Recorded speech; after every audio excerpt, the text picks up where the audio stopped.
Good afternoon, Chairman Mendelson and council members. Thank you for the opportunity to testify. I'm here this afternoon to specifically request your support of stabilization funding for adult serving charter schools during this coming school year. We're 9 schools serving 6,000 plus adult learners. 68.2% are parents of school-aged children, and most of our students are Black or Hispanic, folks furthest from opportunity. The learners at our schools are the most hardest hit with COVID infection rates and remain at greatest exposure to COVID while working on frontline jobs and taking public transportation to and from work, childcare, multi-generational housing, and also may be some of the districts most nervous about taking the vaccine. Our students work in the hospitality sector and in other industries hardest hit by the pandemic. I will advance further in my testimony out of consciousness for your time, and I will say that this coming school year will be a transition year for our students and schools. Learners who were unemployed due to the pandemic are increasingly re-entering the workforce right now and are taking extended shifts or 2 jobs in order to recoup from the financial hardships of the past 18 months.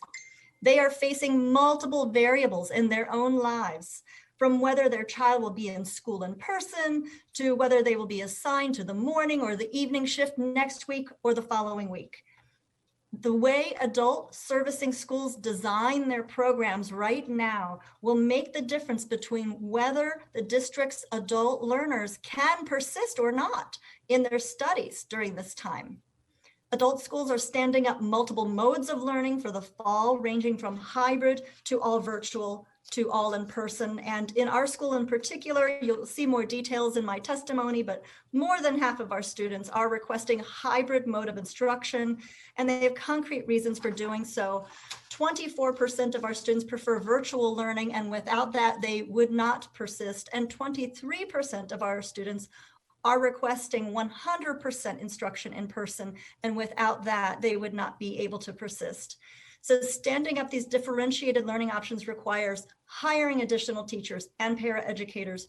We still need to have the technology expenses that we had over this past year with internet-enabled laptops to support our learners, so that they're getting their high school diploma, so that they're getting their career certifications, learning English, gaining their citizenship. That's what's taking place at our schools.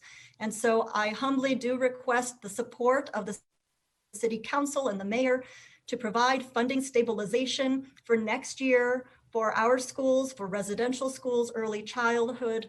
And it is, I think, an amount that is doable within this budget. And thank you so very much for the opportunity to testify.